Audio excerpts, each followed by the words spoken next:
Hello students of class 12th mathematics. Last video class में हम chapter relation and function की exercise 1.1 को question 11 तक एक्सप्लेन कर चुके थे। आज की वीडियो क्लास में क्वेश्चन 12 को एक्सप्लेन करेंगे और क्वेश्चन 12 गिवन है कि show that the relation R defined on the set A of all the triangle in plane as R equal to T1 T2 दो ट्रायंगल हैं ऑर्डर्ड पेयर में such that का triangle T1 is similar to triangle T2 is an equivalence relation. Question में कहा है कि एक set ए है और सेट ए में ऑल ट्रायंगल्स हैं जो एक प्लेन पर दिए गए हैं। प्लेन पर उपस्थित सभी ट्रायंगल्स का सेट एक सेट ए है जो सेट ए से रिप्रेजेंट किया गया है और इस सेट ए से एक रिलेशन लिया गया है। वो इस तरीके से डिफाइन है कि इसमें दो ट्रायंगल लिए जाएं T1 T2, वो दोनों आपस में सिमिलर हैं। तो ये जो रिलेशन है सिमिलर का, ये प्रूफ करना है कि इज़ एन इक्विवेलेंस रिलेशन है। तो ये रिलेशन हमको रिफ्लेक्सिव प्रूफ करना होगा, साइमेट्रिक और फिर ट्रांजिटिव, तभी हम कह सकते हैं कि ये रिलेशन इक्विवेलेंस रिलेशन है। आगे क्वेश्चन कंटिन्यू है। कंसीडर कि 3 राइट एंगल ट्रायंगल, यहाँ 3 राइट एंगल ट्रायंगल दे रखे हैं। T1 दे रखा है विद साइड 3 4 5, T2 ट्रायंगल दे रखा है विद साइड 5 12 13 एंड T3 तीसरा ट्रायंगल दे रखा है with side 6 8 10। Which triangle among T1 T2 and T3 are related? कौन सा ट्रायंगल इसमें रिलेटेड है एक दूसरे से? तो रिलेशन सबसे पहले हमने लिखा कि रिलेशन T1 T2 दो ट्रायंगल हैं such that T1 is similar to T2। तो इस रिलेशन को हम सबसे पहले हम रिफ्लेक्सिव दिखाएंगे। तो रिफ्लेक्सिबिलिटी यहाँ पर चेक करेंगे तो हम जानते हैं कि रिफ्लेक्सिव की डेफिनेशन है कि every element of set A related to itself. Set A का कोई भी एलिमेंट खुद से रिलेटेड होना चाहिए, तब वो रिलेशन रिफ्लेक्सिव कहलाता है। तो वी नो दैट, हम जानते हैं कि एवरी ट्रायंगल, जो ट्रायंगल का सेट है, set every triangle is similar to itself, खुद के सिमिलर होता है। तो यदि सेट ए से कोई भी ट्रायंगल टी लिया और खुद से रिलेटेड है, टी बिलोंग्स टू आर, इस रिलेशन को बिलोंग करेगा, क्योंकि कोई भी ट्रायंगल खुद के सिमिलर होता है, सिमिलर टू इटसेल्फ। सो इस रिलेशन को बिलोंग कर रहा है। फॉर ईच ट्रायंगल है वो सेट ए से लिया गया है। तो every element related to itself है, ट्रायंगल ट्रायंगल से रिलेटेड है, तो ये जो रिलेशन दिया है वो रिफ्लेक्सिव है।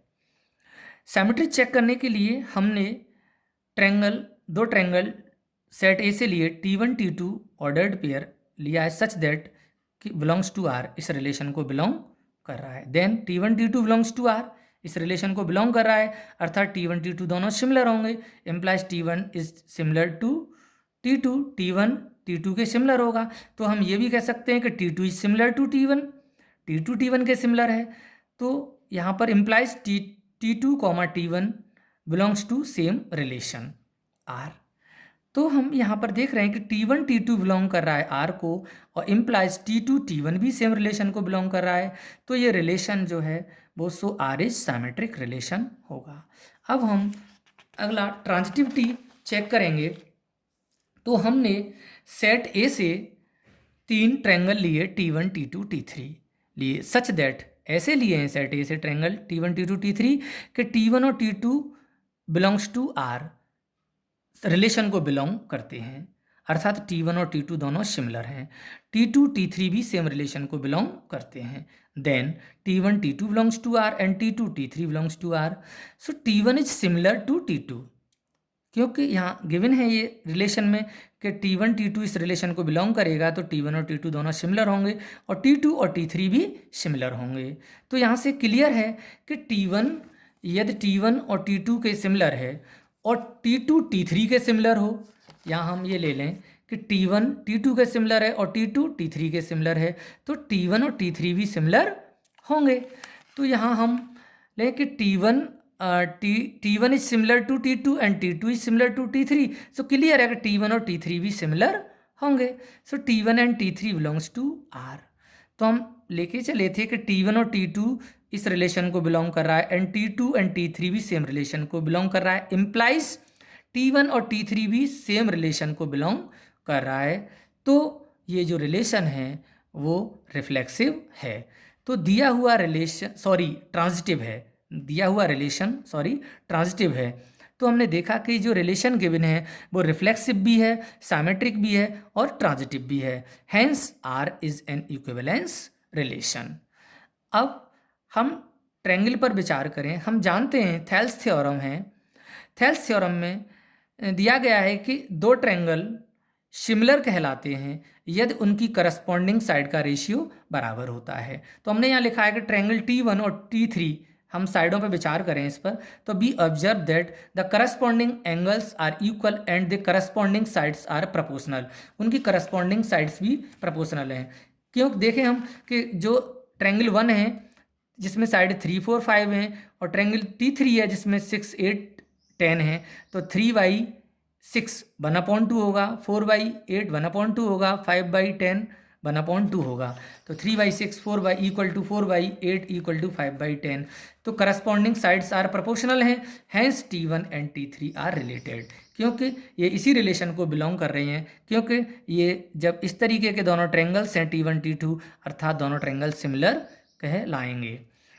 अब क्वेश्चन 13 पर हम विचार करेंगे। Show that the relation R, एक रिलेशन R दिया है, वो डिफाइन है, इस तरीके से डिफाइन है कि ये जो रिलेशन है वो सेट A से लिया गया है, उस सेट के अंतर्गत ऑल पॉलीगन्स का सेट है।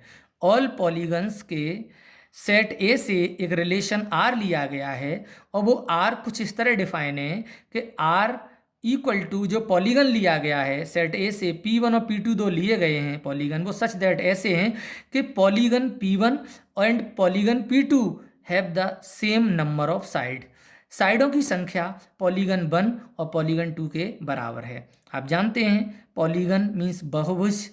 ऐसे पॉलीगन, सबसे छोटा पॉलीगन ट्रायंगल होता है जिसमें 3 साइडों से मिलकर बना होता है, उससे बड़ा क्वाड्रिलेटरल, फिर पेंटागन, हेक्सागन, हेप्टागन, ऑक्टागन, ऐसी तरह से चलते हैं आगे ETC। तो हमने देखा कि यहाँ पॉलीगन में जो पॉलीगन P1 और P2 लिए गए हैं तो have the same number of sides, इस तरीके से रिलेशन डिफाइन है। तो ये जो रिलेशन है इज एन इक्विवेलेंस रिलेशन है। ये प्रूफ करना है कि ये रिलेशन दिया है जिसमें दो पॉलीगन P1 P2 लिए गए हैं और उन दोनों के पास सेम नंबर ऑफ साइड्स हैं। तो ये इस तरह का जो रिलेशन दिया है वो इक्विवेलेंस रिलेशन है, इसको प्रूफ करना है। तो इस रिलेशन को इक्विवेलेंस प्रूफ करने के लिए हमें रिफ्लेक्सिव, साइमेट्रिक और ट्रांजिटिव प्रूफ करना होगा। अब आगे इसमें दिया है what is the set of all element in A. Set A के अंतर्गत उन सभी एलिमेंट का सेट बनाइए जो related to the right angle triangle T with sides 3, 4, 5। तो हम रिलेशन हमने लिखा है R जिसमें पॉलीगन P1 और P2 लिए गए such that P1 and P2 have the same number of sides दे रखे हैं। हम यहाँ जानते हैं चूँकि P1 एक पॉलीगन है और हम जानते हैं कि रिफ्लेक्सिबिलिटी दिखाने के लिए every element of set A related to itself, तो P1 रिलेटेड टू P1, तो P1 में जितनी साइडें हैं वो खुद के बराबर होंगी। तो P1, P2 belongs to R, इस रिलेशन को बिलोंग करेगा as the same polygon has the same number of side with itself, so R is reflexive. अब हमने P1 P2 दो पॉलीगन सेट ए से लिए हैं जो बिलोंग कर रहे हैं इस रिलेशन को।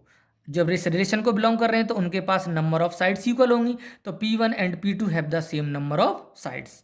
तो P1 और P2 के पास सेम नंबर ऑफ साइड हैं, तो P2 और P1 लिख लें तब भी उनके पास सेम नंबर ऑफ साइड्स होंगे। इम्प्लाइज लिखा है हमने कि implies P2 and P1 have the same number of sides, so implies P2 and P1 belongs to R, same relation को बिलोंग कर रहा है। तो thus P1 P2 belongs to R implies P2 P1 भी सेम रिलेशन को belong कर रहा है for each P1 P2 belongs to set A, so R is symmetric relation.